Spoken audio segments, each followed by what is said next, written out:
자, 마지막 발표를 들어보도록 하겠습니다. LG전자의 오진영 책임연구원님께서 LG전자의 자원 효율 규제 대응 활동에 대해서 발표를 해주시겠습니다. 큰 박수로 맞이해 주시기 바랍니다. 시계가 있으시군요. 네네. 네.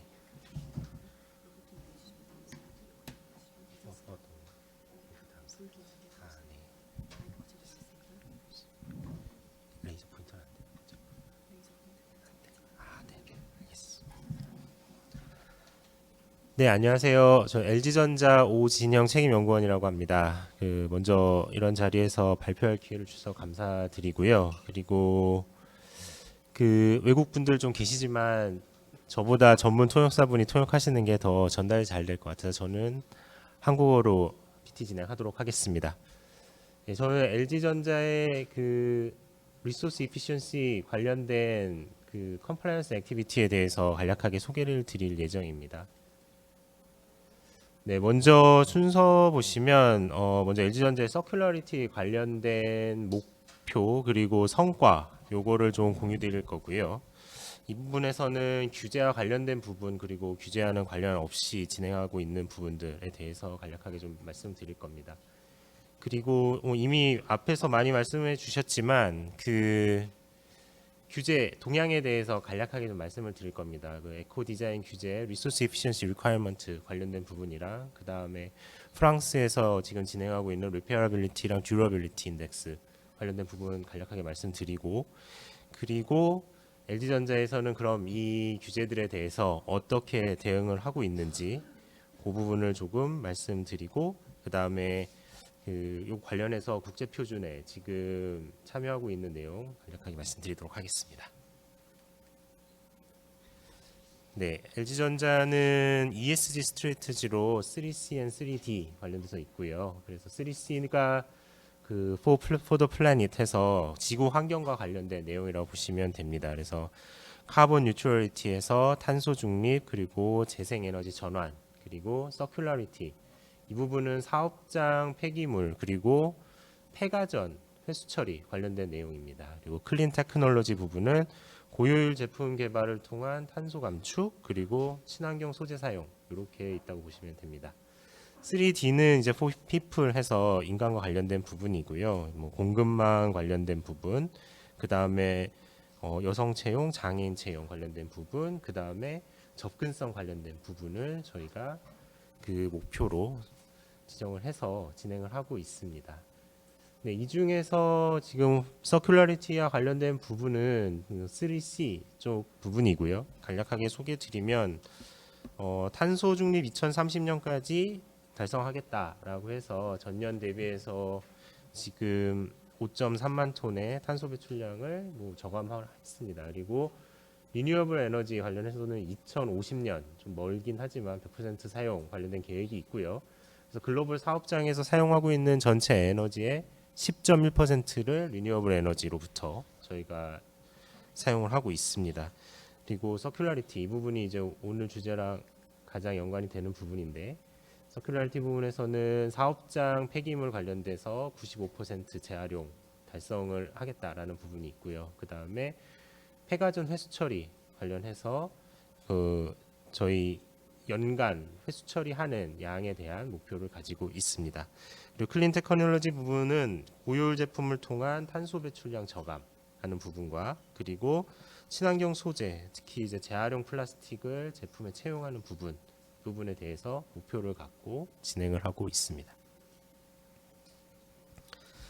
네, 사업장 폐기물 부분 간단하게 조금 설명하고 넘어가겠습니다. 그래서 사업장 폐기물 발생 전 과정이 대해서 저희가 관리를 하고 있고요.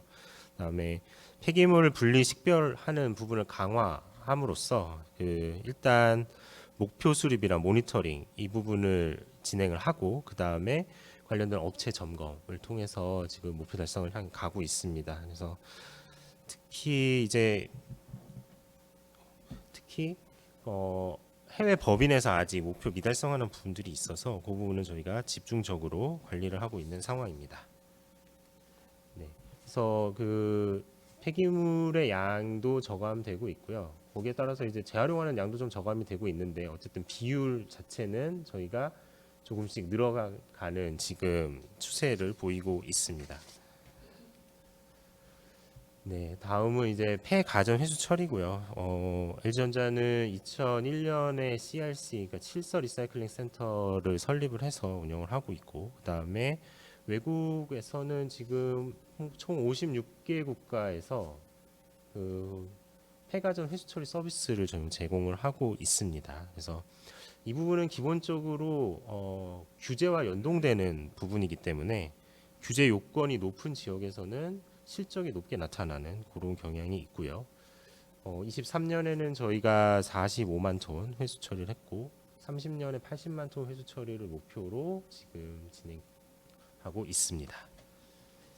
네, 그리고 다음은 이제 앞서서 엄정훈 과장님께서 좀 설명해 주셨던 부분인데 그 제품의 재질 구조 관련돼서 개선하는 활동을 꾸준히 하고 있습니다. 그래서 자원 효율을 극대화하기 위해서 이제 개발 단계에서 재질과 구조를 조금 개선을 진행을 하고 있고요. 그래서 요 케이스는 50인치 TV 케이스인데 그 베이스 모델 대비해서 중량은 19% 그리고 볼륨은 7%, 포장재 중량은 3% 이제 저감을 했고, 그 다음에 구조 개선을 통해서 체결 부품, 그러니까 나사 뭐 이런 거죠. 이런 것들을 33개에서 26개로 줄이는 그런 성과가 있었습니다. 그리고 네, 조금 빨리 해야겠네요. 그 포스트 컨슈머 리사이클 플라스틱 유지에 대해서도 저희가 2030년까지 누적 60만 톤을 사용하겠다라는 목표를 가지고 지금 최대한 적용할 수 있는 부분을 찾고 있는 상황이고요. 그다음에 요새 플라스틱, 미세 플라스틱 관련된 이슈가 조금 되고 있는데 그래서 포장에서도 최대한 플라스틱을 대체할 수 있는 방안을 지금 찾고 있습니다. 그래서 플라스틱 중에서 사용량이 가장 많고 중량이 가장 많은 부분이 사실 스티로폼 완충제인데 그 부분에 대해서 종이, 펄프 몰드로 완충제를 대체하는 그런 방안에 대해서 지금 고민을 하고 있습니다. 그래서 일부 소형 모델에 대해서는 이미 적용을 했고요. 그리고 그 중량물에 대해서도 적용을 하려고 좀 기술 개발을 하고 있는 상황입니다. 네, 여기까지 지금 LG전자가 지금 하고 있는 노력들을 좀 간단하게 설명드렸고요. 네. 이 부분은 더 간단하게 말씀드려야 될 것 같습니다. 시간이 없어서 그 리소스 에피션시 관련돼서 규제 트렌드 중에서 제가 지금 뽑아온 거는 ESPR과 그 다음에 프랑스 리페어러빌리티랑 듀러빌리티입니다. ESPR은 앞서서 뭐 상세하게 들으셨겠지만 제품군의 스코프이 넓어지고 있고 그 다음에 평가 항목들이 점점 늘어나고 있습니다. 그리고 제품군과 상관없이 전 제품에 대해서 동일한 요건으로 평가를 하는 호라이즌털 메저 이것들도 조금씩 늘어나고 있고요. 그 다음에 좀 전에 말씀 주셨던 디지털 프로덕트 패스포트 관련해서 점점 그 정량적인 데이터에 대한 공개, 투명성 이런 거에 대해서 강조가 되고 있는 추세입니다. 특히 이제 ESPR에 이제 키 에스펙트 해서 총 한 18개 정도가 있는데요. 이 중에서 이제 쭉 한번 보시면 한 13개 정도가 자원 효율 관련된 항목과 연결이 된다고 보시면 됩니다. 그래서 방향이 자원 효율 쪽으로 지금 가고 있다 이렇게 보시면 될 것 같습니다. 실제로 2021년부터 지금 새로 도입되고 있는 유럽의 에코 디자인 규제에서는 에너지 효율이랑 퍼포먼스랑 에너지 라벨과 같은 항목 중심에서 리소스 이피션시, 릴라이빌리티, 리사이클러빌리티 그리고 리페어빌리티 쪽이 점점 더 강조되는 방향으로 가고 있습니다. 그리고 프랑스 규제 같은 경우에는 2021년도에 시작을 했죠. 이 리페어러빌리티 규제가 그때 시작을 했는데 시작 당시에는 사실 수리를 얼마나 잘할 수 있느냐라는 거를 중점적으로 봤던 규제라면 지금 올해부터 TV랑 워싱머신 관련해서 듀러빌리티 인덱스로 요게 업그레이드가 됐습니다. 요 두 개 제품군에 대해서 업그레이드가 됐고 추세를 보면 수리 용이성에서 제품을 얼마나 오래 사용할지 그거를 평가하는 쪽으로 지금 진화해 나가고 있다라고 보고 있습니다. 그래서 제품을 구성하는 부품의 수명 관련된 정보 공개 혹은 테스트 이런 거를 요구하고 있고요. 그리고 업그레이드 관련된 내용 그리고 소프트웨어의 지속적인 업데이트 이런 부분들도 요구를 하고 있습니다. 그래서 제품을 좀 더 오래 사용할 수 있는데 포커스를 맞춰서 점차 발전해 나가고 있다고 보고 있습니다. 그래서 트렌드 간단히 말씀을 드렸고요. 그러면 이제 LG전자에서 관련해서 어떻게 대응을 하고 있는지를 조금 소개해 드리겠습니다. 네, 이 부분은 이제 에코 디자인의 리소스 이피시언시 리퀘어먼트 관련해서 저희가 진행하고 있는 부분들을 좀 간단히 말씀드릴 건데요. 먼저 LG전자는 에코 디자인이 도입되어 있는 국가마다 저희가 운영하고 있는 홈페이지에 대해서 홈페이지 안에 Right to Repair라는 그 별도의 페이지를 운영을 하고 있습니다. 그래서 이 페이지에서 그 제품의 수리와 관련된 내용을 소비자나 혹은 뭐 이해관계자분들께서 한눈에 찾아보실 수 있도록 이렇게 한 곳에 몰아놨다고 보시면 됩니다. 그래서 먼저 보시면 제품군과 모델을 선택해서 들어가면 여기 보시는 것처럼 등록되어 있는 서비스 파트들을 한번 다 보실 수 있고요. 그리고 그 서비스 파트들에 대한 디스크립션 정보도 볼 수가 있습니다.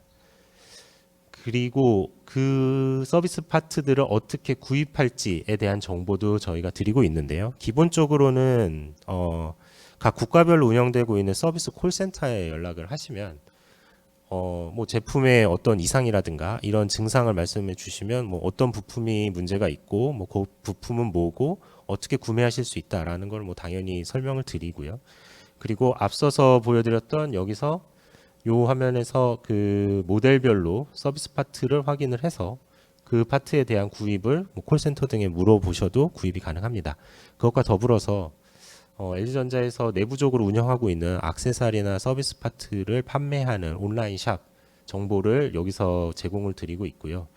그리고 각 국가별로 서드 파티 서비스 파트 판매하는 그런 업체들이 연결이 돼 있습니다. 그래서 그 정보도 이 부분에서 다 같이 제공을 드리고 있습니다.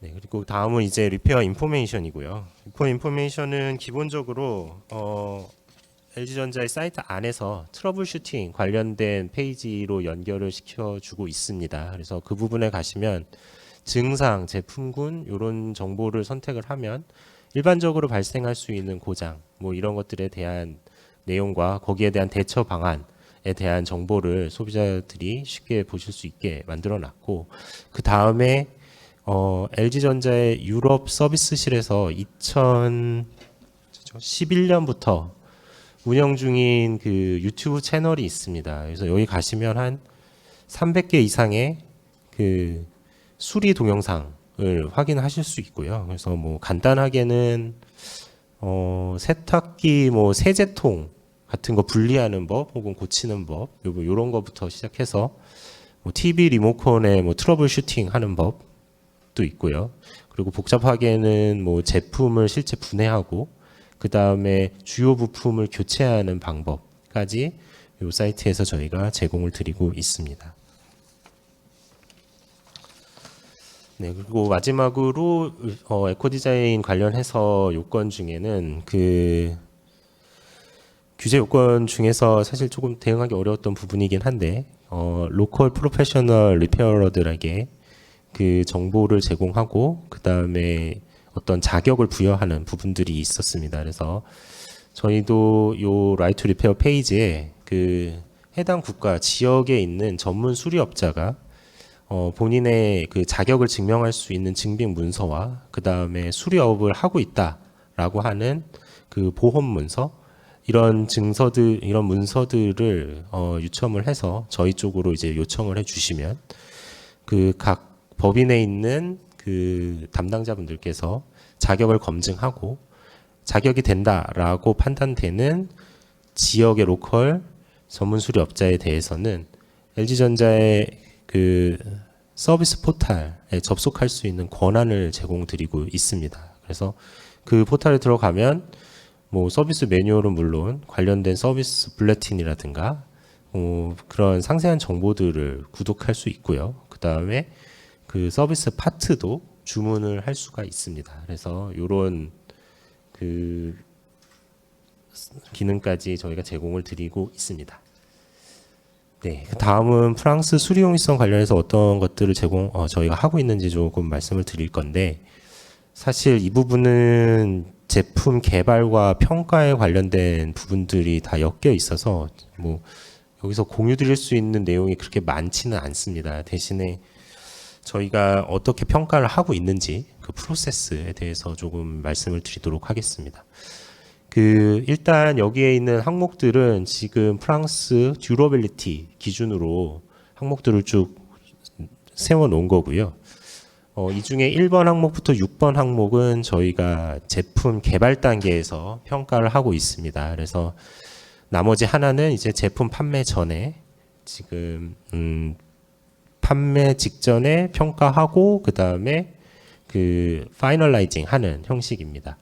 그래서 보시면 이 중에서 가장 중요하다고 볼 수 있는 거는 첫 번째 있는 그 레지스턴스 부분이랑 그 다음에 디스어셈블리 부분입니다. 이게 저희가 개발 시에 가장 중점적으로 평가하는 부분이고요. 레지스턴스 부분은 아까 간략하게 말씀드렸지만 파트의 수명과 관련된 시험 부분을 포함하고 있습니다. 그래서 이 부분은 저희가 모델별로 파트별로 해당되는 내용들을 기준에 따라서 평가를 진행을 하고 있고요. 그 다음에 디스어셈블리 부분도 마찬가지입니다. 이 부분도 제품별로 그 제품군별로 저희가 디스어셈블리를 해야 되는 대상 파트들이 다 지정이 되어 있습니다. 그래서 그 해당 파트를 몇 단계에 분해할 수 있는지, 상용 공구로 분해가 가능한지, 그리고 그 파트를 분해하는 중간에 저희가 분해해야 되는 체결 부품은 어떤 것들이 있는지 이런 것들을 평가하게 돼 있어서 저희가 개발 시에 모델별로 평가를 하고 있고요. 나머지 어베일러빌리티 스페어 파트라든가 다큐멘테이션이라든가 개런티라든가 이 부분들은 사실 저희 LG전자의 정책과 관련된 부분들이 많이 있기 때문에 이 부분은 실제 모델 평가보다는 정책 평가를 통해서 저희가 진행을 하고 있습니다. 그래서 이렇게 개발 단계에서 평가한 부분들에 대해서 저희 내부 시스템을 통해서 그 프랑스 법인 쪽으로 평가 결과를 저희가 보내주게 되고요. 프라이스 오브 스페어 파츠 이 부분은 법인에서 직접 평가하는 걸로 지금 저희 프로세스를 세워놓고 있습니다. 그래서 가장 정확한 가격을 평가할 수 있는 부분이 법인이기 때문에 이렇게 이원화해서 지금 평가를 하고 있고요. 그래서 마지막 파이널라이징을 하고 그 다음에 이거를 저희 이해관계자 고객사 분들에게 전달하는 그런 프로세스로 구성이 되어 있다고 보시면 됩니다. 네. 그리고 마지막은 저희가 지금 표준화 활동에 참석하고 있는 내용을 간단하게 조금 말씀을 드리려고 합니다. 그래서 이 에코 디자인 관련해서도 이제 정량적인 평가라든가 이런 쪽이 점점 더 중요해지고 있어서 사실 이 표준화 활동에 대해서도 저희도 점점 조금 무게를 싣고 있습니다. 그래서 보시면은 LCA 관련된 워킹 그룹도 있고요. 그다음에 카본 에미션 관련된 부분도 있고 이웨이스트는 이제 리사이클러빌리티 관련한 워킹 그룹에도 참여를 하고 있고요. 그리고 리소스 이피션시 관련해서 EN 544 시리즈 관련해서 저희 참여를 하고 있습니다. 그리고 뭐 핫한 이슈죠. 디지털 패스포트 관련해서도 지금 뭔가 구성이 되고 있는 상태인데 그 부분에 대해서도 저희가 계속 와칭하고 있는 상태입니다. 네, 짧게 지금 말씀드리면서 제가 실제 이 규제들을 대응을 하고 그 다음에 규제 트렌드를 모니터링하고 있는 입장에서 몇 가지 시사점을 조금 말씀드리려고 합니다. 먼저 이 에코 디자인 규제가 점점 그 재활용 가능률이나 DPP와 같이 정량적인 정보를 제공을 해야 되는, 그리고 그 투명성을 담보해야 되는 형태로 좀 발전해 나가고 있습니다. 그래서 기업 입장에서는 이렇게 진행이 되면서 데이터의 관리라던가 이런 부분에 좀 더 강화를 해야 되는 그런 상황이 오고 있다고 보고 있고요. 그 다음에 기존 에코 디자인 규제는 사실 규격 규제하는 부서랑 그 다음에 개발 부서 이렇게 두 개 부서 정도가 맞물려서 돌아가면서 이제 대응을 했다라고 볼 수 있는데요.